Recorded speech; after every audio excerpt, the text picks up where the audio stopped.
বুধবার কুমারগ্রাম ব্লকের কামাখাগুড়ি ১ নম্বর গ্রাম পঞ্চায়েতে তেঁতুলতলায় ডুয়ার্স প্রতিবন্ধী সমিতির উদ্যোগে বিশ্ব প্রতিবন্ধী দিবস উদযাপন করা হলো।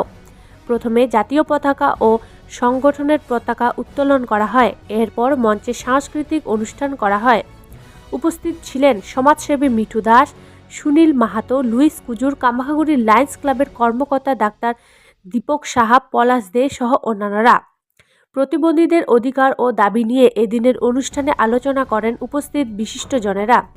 ডুয়ার্স প্রতিবন্ধী সমিতির উদ্যোগে এদিন শতাধিক মানুষকে শীতবস্ত্র তুলে দেওয়া হয়েছে। এছাড়াও চক্ষু পরীক্ষা শিবির করা হয়। কামাখাগুড়ি লায়ন্স ক্লাবের তরফে বেশ কয়েকজনকে হুইল চেয়ার প্রদান করা হয়েছে।